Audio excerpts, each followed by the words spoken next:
asalaamaaleykum suñ mbokk internet yi ñuy seetaan si biir SBT TV tey ñoo ngi ñoro di am mbégte ak contentement di dalal ki nga xamante ni moom mooy Papa Diaté Tambadou doon chef d'entreprise doon opérateur économique doon jeune boo xamante ni moom bokk na si jeunes yi njëkk politique si département Nioro Drip jaar yu bëri liggéey bu bëri fii si Nioro Drip dañ lay dalal ci biir SBT TV Papa Diaté Tambadou di la bàyyi nga nuyoo suñ mbokk internet yi ñuy seetaan. asalaamaaleykum Ali ñu ngi sant di gërëm di leen sant di gërëm seen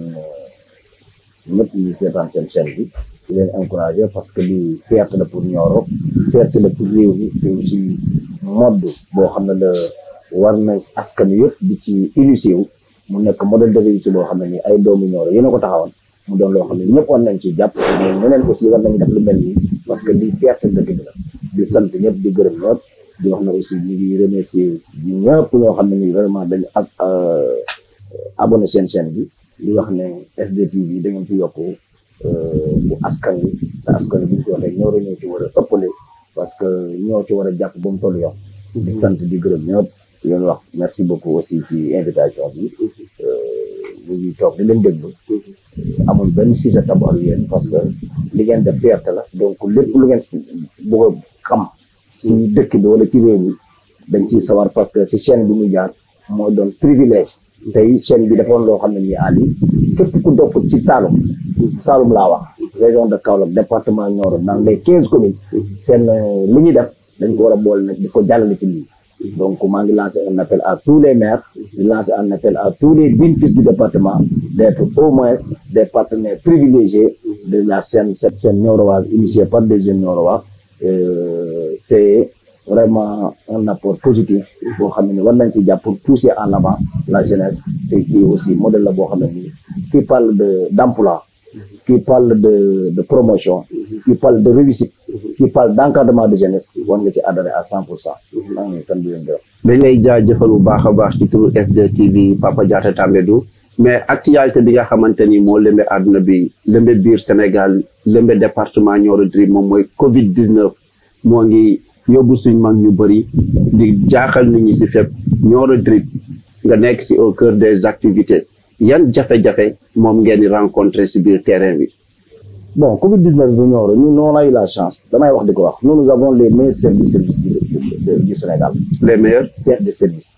On a un préfet vraiment qui est dévoué à la tâche.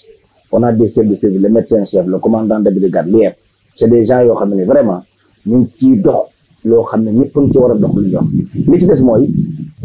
une bonne et intelligente sensibilisation. Nioro nañ xam ne aussi c'est commune la mais commune rurale. Aujourd'hui jafe-jafe bu ci am ci problème feebar bi mooy nit ñi nga xam ne dañoo inconscient di désinformer l'information naan suñu mbokk yi xeer bi amul politique la lii ak lii leer loolu bokk na ci li ñu sonal su ko mooy état moo jëlut ses responsabilités par rapport à Covid bi léegi que ça soit. Pourquoi état jëlul ay responsabilités. parce que mënooy ñëw man li ma nangul Ali mooy mënooy ñëw tey ñu ne fii la feer bi toll état di bàyyi nit ñi ak seen bopp su fekkoon dañuy bàyyi suñu bopp rek gendarmerie du am police du am keneen du am. L'État doit encadrer les populations parce que bu amee 15 personnes yu conscientes di protéger seen doom yi 10 ñu protéger seen doom yi mais mënoo ci mucc l'État dafa war a jël en charge aujourd'hui ce qui se passe l'État doit être responsable et l'État doit être fort annuler aaye les rassemblements aaye ngénte yi aaye dëj yi aaye màggal yi aaye gàmmu yi tabaski yi tout le problème que nous avons à part tabaski bi la te bu ñu ko seetaanee je dis et je répète. mais jël neen ay mesures après ba Aly Ngouille Ndiaye génn ay lu bëri. takk leen masque du jël mesure loolu ay wax la. non wax na ci oto yi tamit rassemblement yi fu ñu defee. terrain je parle de l'application de ce que le président a dit de ce que Aly Ngouille Ndiaye a dit. il faudrait que nit ñi dañ naan lii la ñu war a def suñ ko defoon dafa la ñu la war a fekk loolu mooy dëgg. loolu mooy lu ci ne leneen li aussi mooy il y a une responsabilité manifeste des hommes politiques. Une responsabilité manifeste de l'État tey bu ñu jàppee suma nit ma oote wax l'État doit être fort par rapport à Covid sinon ça sera la catastrophe parce que on tend vers d'autres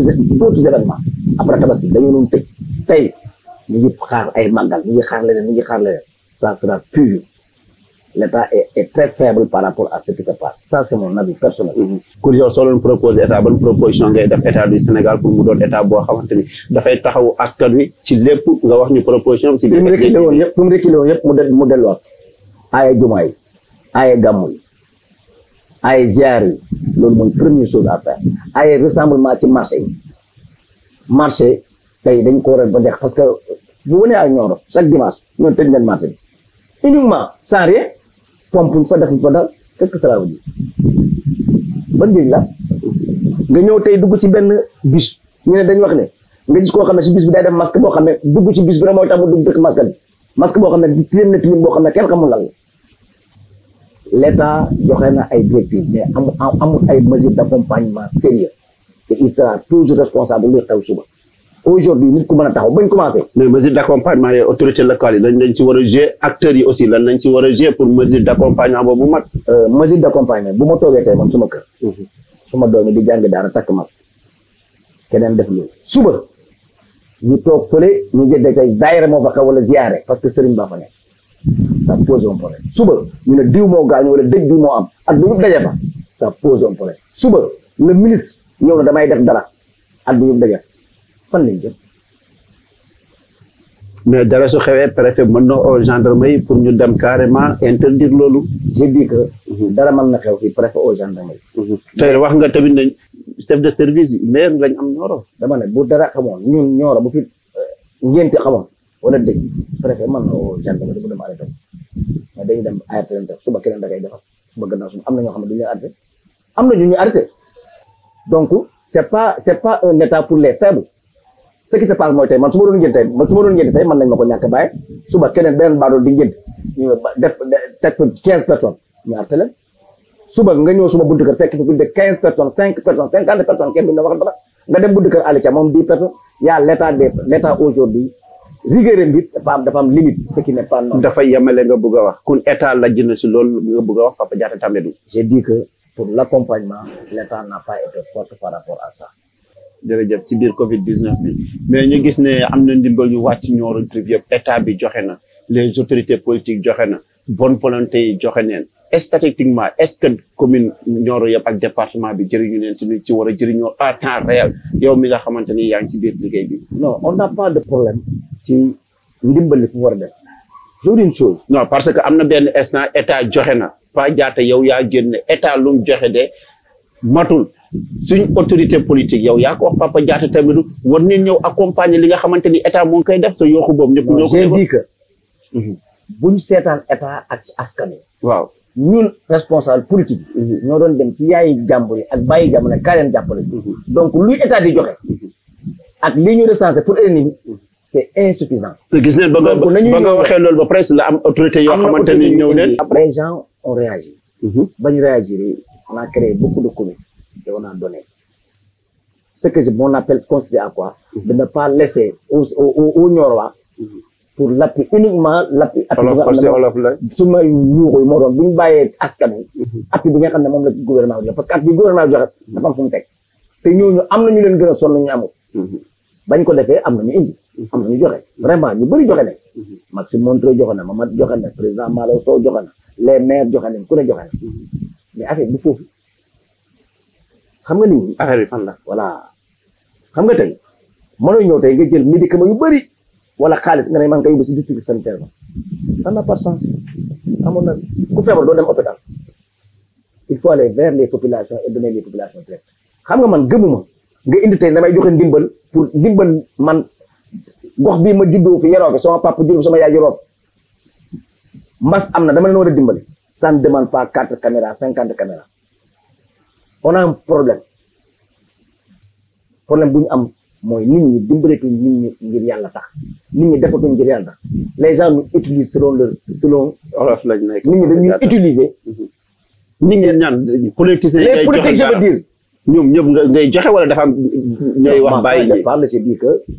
politiciens yi dañuy utiliser askan yi si seen emploi de temps ak seen man-man ak seen bëgg-bëgg ñoom ñëpp ak seen tur ñoom ñëpp policiers nekk département Nioro yëpp non département mënooy dajale Ali pour mën nga nekk dof pour wax ne ñëpp dañ bon mais ku ñan ñoo bon moi je parle de la commune de Nioro li nga xam mooy ñi fi nekk soo génnee tey la seule personne bu ma ci mën a seppi mooy Mamadou Moustapha Ba mën naa wax ne lépp lu muy daf koy def socialement daf koy def ngir yàlla ak yéen il fait pas de la politique ñeneen ñi fi nekk di politique ñëpp seen emploi temps lañ bopp seen tur ak seen sant askan wi ñorul leen jeunesse bi ñorul leen jigéen ñorul leen c'est ça parce que kay ma wax la benn affaire mën na ñëw tey bu fekkee final rek la wala football nga def ci plus de 15 millions. loo xam ne kan moo fi def. non même rek. du xam dafa bëri. ñu tuddee la affaire wu sabar nga def leneen alors que mënooy tey gune gooy àndal nga dem jël 3 millions wala 2 millions fayal ko benn formation mu dem jàng on a un problème et ce problème dafa commencé rëy parce que soo demee ba élite liñ am mooy luñ téye su gox bi suñ or bi mooy étudiant boo jàngee ba nekk étudiant dañ naan sa yaay day am yaakaar suñ demee ba aujourd'hui fi mel ni Saloum seen étudiant defee wuñ ko lu mooy kañ nga gëj a dégg étudiant ñooro bu am bourse bu dem jàng bitim réew. loolu gën leen ko dégg trop. voilà combien de directions. Nioro commune. on a combien d'hommes politiques. bëri na on a combien de bus la ñuy convoité ñu ñëw fii pour jàppale président Macky Sall. dégg ma ci génn gune boo mën a wax ne jël nañ ko casé nañ ko wala dugal nañ ko par rapport à son niveau. y en a pas ñaata bourse lañ war a mën a may. est dafa dem ba ci mairie. Aujourd'hui, nous avons un centre de formation professionnelle. Chaque maire, chaque année, si mon budget, 10 jeunes ou 5 jeunes, je bourse de formation professionnelle. Parce que moi, je suis pour absorber le taux de chômage. Mais au fait, il y a des gens qui ont des gens. Vous savez, si vous avez des gens, vous avez des gens. Parce que les militaires, moi, je sais heure politique nga am ngay xam turam ak santam heure politique ngay dem ci kër yi heure politique ngay dem seet ñeeri politique ñaar la suñu waree fal Macky Sall wala suñu la ko waree fal yow mais fan lañ jëm bu ñu alal ñoo dafa lañ jëm ñoo lu fi nekk lu ñu président Macky Sall defal yëpp ñu am ko ci directeur am ko ci borom talent wax ma ban nit jeune nga mën a tudd nga ne casé nañ ko fii te du ne dafa daw ba dee xam nga ànd suñu ànd damay jàpp man ñu tey am naa ceeb naa fexe ba yow mi nga am sax mbaxalu jën mais may sol lu baax may dawal oto bu baax maa yor oto climatiseur yi maa yor lépp waaye bu la ñëpp sama benn xarit sama géer gi day wax Abdou Ndiaye mu ne bu ñëpp jàppee yëpp jox la da ngay Abdou Ndiaye benn tam dëkk Kër Maba suñ grand frère SDTV ñoo ko nuyu mu ne bu la ñëpp joxee lépp dañ lañ utal napp baa ñu rus mënuñ la jox teraanga bi jox la oto bi jox la DG bi jox la ministre bi jox la ministre bi nga bëgg a jël alal ji nag téye ko sa compte donc yaag sa doom ak sa jabar c'est inhumain. C'est la raison pour laquelle man askan. jërëjëf Papa Diatta ñoo leen fàttali ne ñoo ngi si biir SDTV dalal ki nga xamante ni moom mooy Papa Diatta Tambadou dëggam mosut ko nëbbu fenn te bañ ko xamee ba léegi si loolu lañ ko xam Papa Diatta Tambadou situation boobu soo ko gisee nit ñi di foyee askanu Nioro Drip ban taxawaay yow nga war a am comme que soo waxee nit ñi dégg la pour redresser situation boobu. na nit ñi delluwaat ci yàlla ndaw gëm seen liggéey nday gëm seen baay gëm ne yàlla mooy may gëm ne hasard amul soo juddoo ba mën a dugg école sa papa dina jëndal dugg ba nga am bac doo dem uti métier uti loo def uti les moyens de vie la psychologie borom ba xam ne ñàkk ci xel la nga dem gëm sa bopp dem uti waaye boo yaakaaree sa àdduna bi al dafa am lu ma marqué benn gune dafa bind ndongali xam nga ndongali lu mu doon ndongali mooy ki taalibe bi jàng wala kii sàkku xam-xam mu sant Besaan soo ñëwee Nioro sant woo Besaan séeréer la séeréer c'est le pur guerrier ku am lu muy bañ ku xam ne def leen ma gis ko benn mu bind ne nañu di ñi directeur yi nañ ñuy dimbale j'ai tiqué ma ne kii de fu mu bokk xamu ko yàlla moo yor dimbal ku góorgóorlu mu may la dara xam nga ndaw ba ndaw moo bon soo amul kilifa fonkoo nday fonkoo baay doo am dara je lance un appel jeunes yi jërëjëf nañu gëm seen bopp dem uti da ba toppee kenn topp dara tarbiyu ku si tarbiyu na nga tarbiyu sa ndey ak sa baay wala nga dem uti sëriñ tarbiyu waaye politique amul tarbiyu nit ñi nañu ànd ci ànd ab gor Ali nga yëg ma yëg la nga xam suma kër je peux dire que Nioro rek ngay gis responsable politique yoo xam ne nañ nekk ak yow 100 ans xamuñ sa kër baay xamuñ sa kër yaay xam nañ sax sa papa da ngay ànd ak lu mat 15 ans politique. mais comme que soo waxee ñu yow soo waxee nit ñi dégg la est-ce que yaa ngi ciy waxtaan ak ñoom pour ñu bàyyi. j'ai lancé un appel, je demande la prise de conscience. ci biir SDTV yi nga koy waxee. nañu jóg gëm suñ bopp gëm suñ liggéey ndey ak suñ bàyyi nangoo téye suñ àdduna te dem uti. Nioro fii dëkku jolale la dara jomb ñun on a tout bépp modèle de réussite am nañ ko dama ne. mais pourquoi mu am. soo demee may ma tudd soo demee 3 ans ci gannaaw dafa am benn gune gu fi nekkoon sama xarit la sama cousin la ñu koy Abdou Ndiaye day ànd ak nit di téye di leen téye saak di dem am day ba xam ne lii doxul dawal na ku ne dafa jël yoonu boppam tey képp ku ci responsable loo oote ma oote ko gëm boppam la parce que ni gëm seen bopp yàlla mooy maye directeur du maye dara Macky Sall sax du joxe allez lu Macky Sall lu war a jax mu jaar ci yow dañ koy jox soo paree nga sant sa ndey ak sa baay dama ne ab ndaw tant que am nga kilifa am diine loolu ut da nga ko am. jërëjëf Papa Diatta Tambadou ku la xam-xam ne toogoo tëj sa ñaari loxo yaa ngi ci initiative yu bëri ñu dégg morgu Nioro Trip dégg ne mairie Nioro sax yëkkati woon na kàddu après wax ne moom moo koy jël en charge mais nga def ci initiative yu rafet boo ko ku nekk di góorgóorlu nga taxaw si sa vidéo ne Nioro de waratuñ xaar benn autorité war neen taxaw si organisation yoo xamante ni Nioro quartier bu am problème mu 5 millions sax doomi quartier bi mën neen ko faj idée boobu naka nga def ba taxawal ko ba mu agsi fii ñoom Cheikh Mamour Insa Diop ñoo ngi koy nuyu de passage si biir SDTV ñoom ñëpp ñëw di participer Papa Diatta noo def ba xam nga Nioro égal modèle de réussite malheureusement ñun ndaw yi tax xamuñ ko waxaatal slogan bi Nioro égal modèle de réussite mais malheureusement ndaw yi bëgguñ ko dundee xam nga fii dañuy gérer Ali Thiam mu démb nii Ali Thiam xamul boppam alors du loolu lan mooy xelu Ali Thiam ak Ali lan la indi ñu bàyyi gérer personnifier ay mbir dama ay détails la gestion des détails moo ñu tàmbeel ak soxor ak yaakaar ne tekki ak am dara ak doon dara dafa am askan wu ko yàlla moomale sant wu ko yàlla moomale wala tur yu ko yàlla moomale amul tey Sénégal ministère booy dem kàngam yu fa gën a perpétuellement ñoo lañ dëkk bërëb boo mënta dem que dans l'armée douane ministère yoo dem ñu fa gën a xereñ ñoo lañ dëkk nga xam nga lu ñu nag li ñàkkoon mooy initiative suñu yëfi bopp téye suñu bopp suñ dund téye suñu bopp suñu avenir téye suñu bopp suñu soxla yaay ak suñu soxla baay ali da ngay toog nekk un jeune bu nekk chômeur sa yaay toog dem ci génn kër dafa toog ba 1h du matin 2h mu ñëw te kooku xamul la sax te pourtant kooku yow am nga diplôme xam nga dana mën a dimbali moo tax ma ne gannaaw bu ma sant suñu mbokk chrétien ñu toog Nioro ñu ne suñu Nioro bi toog nañ ay at lu tegal presque 2 ans morgue bi doxul ñu ne morgue jumaay sa panne ma laajte ñu ne amul autorité bu dëkk Nioro bu yëgul loolu parce que ku fi ne ci autorité gouvernementale conseil municipal nga bokk te posé nañ ko conseil municipal loolu jaar keneen ku ci nekkul amul kër goo xam ne ni ci diggante at yi kër goo xam ne amuñ dëj ñu ne dañuy changer heure bi parce que morgue baaxul ñu dem ba suñ bokku chrétien yi nga xam ne ñoom seen dëj day laaj ay 3 fan 4 fan 5 fan am dëj mënuñ sax fu ko am fuñ denc seen way ba dañ mujj yóbbu leen si morgue jumaa ji ñàkk dafa métti waaye ñàkk sa nit ba pare amoo foo ko def moo gën a métti néew chrétien yi moom lañ jël yóbbu ko si morgue jumaa ji mu gën a rafetal dialogue islamo-chrétien bi ok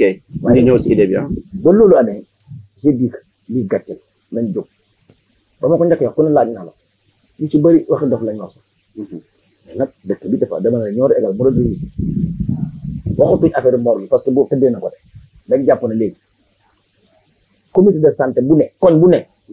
sa poste de santé war nga ko waa koñ bi war nañu ne utal échographie seen jabar ak seen yaay. mais nga wax ñu morgue bi tamit nu mu demee tuuti quoi ñu xam ko ci biir SDTV. ba loolu amee.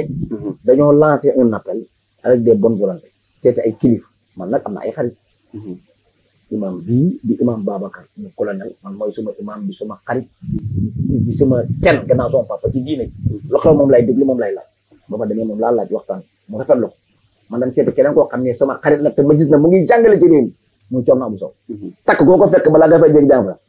bañ ko rafet loolu ñoom ñaar laa na alhamdulilah ma seet comité de santé waxtaan ak ñoom Pape Dieng Aliou Ndour ñu jox ma la numéro téléphone du médecin ma laaj ko ñu ne ma on a 2 problèmes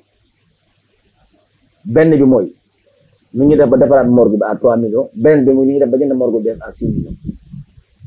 j'ai dit que 6 millions warta fay Nioro pour 2 ans loolu am na ma jóg seeti sumay propre parents ñu ne nii mooy suñu ma am ak am di jàmm premier jour ñu am 1,50 million suma yaay joxe moom sëñ Modou Ngingue suñu benn xarit ñoo nekkoon fi di jàng kii Dieng dëkk Ali Dieng wala Assane Dieng wala Ndiogu Dieng que je salue de passage suma xarit suma rakk moo Touré bu poste Kër yëpp qui a beaucoup contribué ci biir Covid bi joxe chaque 100 000 Ami Dieng bu Ndiaye Dieng dégg ko joxe ñu dajale premier coup bi am 1 million mais dañoo am idée lu tax ma la Nioro mën a réussir dañoo seeti Ndiogu Dieng dans son bureau ñu waxtaan idée bi ci moom la jógee que je salue de passage mu ne man naa joxe 150 mais suma rakk yi daa leen wax ku ne joxe ma ne Cheikh moom ñu seeti Cheikh Mamou Cheikh Pambay bu Cheikh Mamou Esa mu ne ñu lu mën taxaw mooy jàppale dañ ci jàpp ba ñëpp see mën a gars yi am nañ idée bu ma am de mooy nañ dem dans les quartiers ñoo woote bii ñoo Abdoulaye Diakhaté moo proposé mu ne ñoom seen koñ rek defoon nañ fa 300 et quelques personnes ci RNI bi foy bu ñu kër bu ne bu joxee 500 ñu am 300 personnes 300 000 ñu ne kon nañ fexe koñ bu ne joxe 300 000 ak li fi ne buñ ko daje morgue yi mat ñu engagé loolu ci loolu ay bonne volonté jóg Cheikh Mamour ñëw il a remis 1 million mais li ci gën a neex pour te dire que Nioro modèle de réussite la Maxime Montour nous a appelé na man bàyyi leen ma def ko man kenn yëgu moon lii ñu ne ko initiative bi xel bi du kenn ku ko def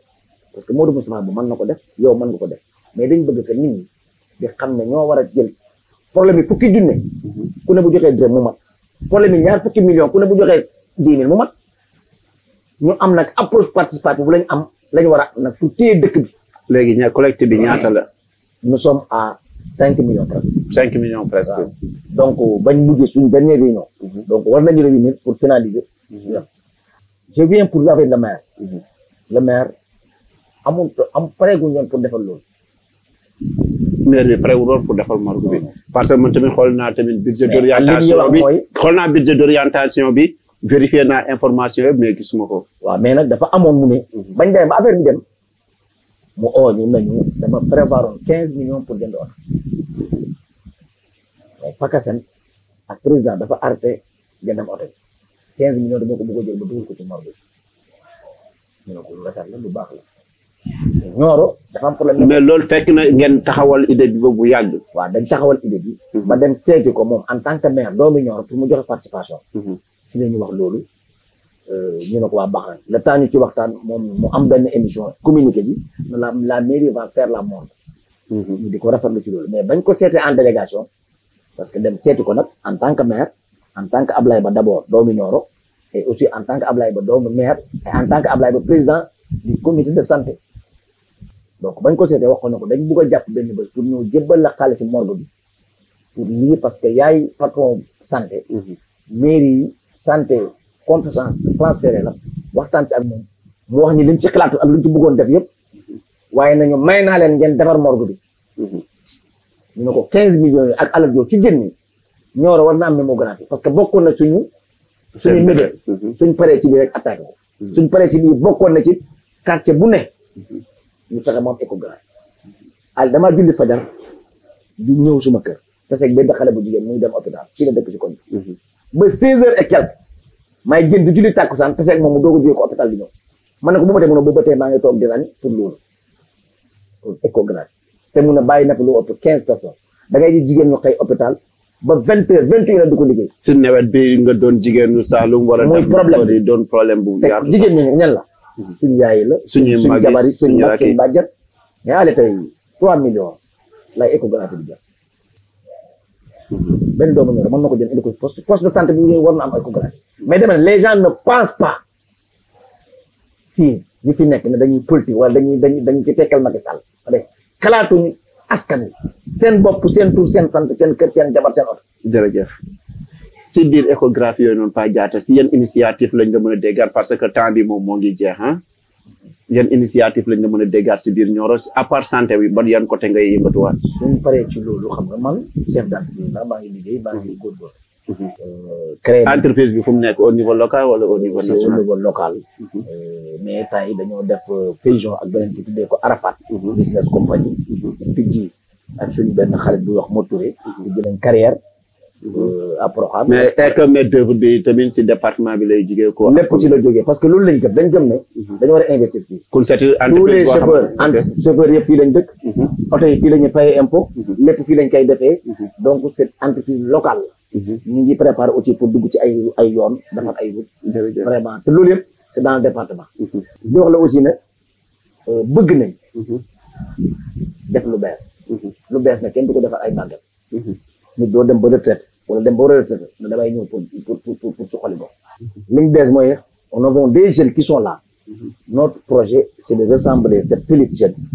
qui ont de l'expérience et puis ñu am bëgg-bëgg. ñoo xam ne bañ amutee dara. dañ jóg taxaw ko askan wi dajale leen autour de l'essentiel ñu jël en charge la question de l'emploi des jeunes, la question de l'autonomisation des femmes et la question de Nioro. loolu mooy suñu projet politique tey ci loolu la ñu. jërëjëf Papa Dia Tambadou tey suñu la joxoon kàddu gi ne la nga tàggatoo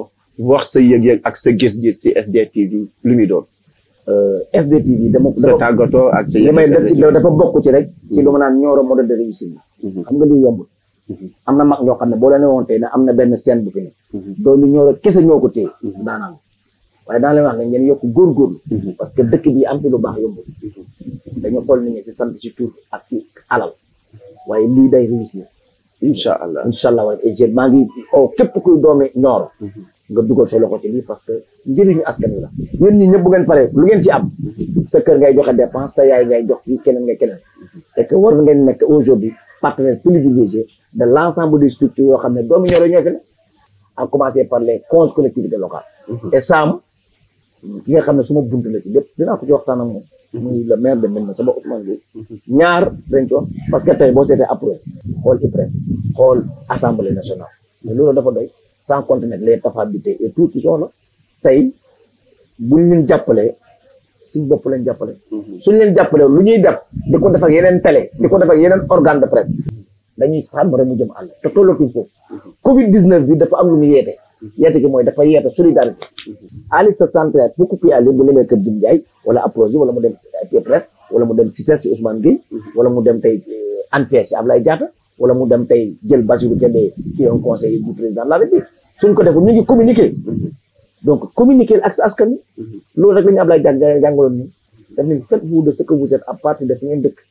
donc nañu jàppale suñu askan wi lii ku parle de l'emploi des jeunes il y a combien de jeunes ñoo nekk ci gannaaw chaîne te ñoom ñëpp Nioro lañ dëkk. ñoom ñëpp Nioro lañ dëkk luñ am fii lañ ko indi su ngeen ko indee marché bi dox courant bi dox keneen tabax donc nañu jàppalante moo xew forcé la képp ku mënta jàppalante ñu bala xam ne yow da ngaa tardé te ànd moo xew leadership individuel amatul maay toog ci siège bi man kenn maay sol jaas maay door non amatul kii day téye li kii téye li kii téye li ba ngeen ñëwee tey kii dafa téye caméra bi kii yor la rek kii yor li kii loolu lañ gëm dañu bokk heureusement on a des jeunes yuy doxal l'idée est noble te si lañ jëm forcé on est obligé de réunir beaucoup de jeunes dignes ambitieux pour ñu def benn alliance pour jël en question seen problème yëpp te incha allah war a jël dinañ ci am jërëjëf suñ mbokk internet yi ñoo ngi seen jeexantalu émission bi nga xamante ni moom mooy seen keppaar dalaloon si ki nga xamante ni moom mooy Pa Diatta Tambadou mu doon ndaw bu am fit ndaw bu bëgg Nioro Drip bëgg nitu Nioro yëpp ànd doon benn di leen fàttali na ñoo ngi si biir Nioro Drip ñoo ngi sant ci biir SDTV waa Nioro Drip yëpp ñi ñuy oo di ñu conseiller di ñu ñaax di def lu nekk mën leen si tudd Amath Tambadou Cheikh Traoré yéen ñëpp ñu ngi leen jox dig daje ba beneen yoon te xam naa Pa Diatta di leen gisee waat si yeneen émission yu bëri ak yeneen partenariat yu bëri ñoo ngi leen di sant di leen gërëm wasalaamaaleykum wa rahmatullah merci beaucoup à tous nos internautes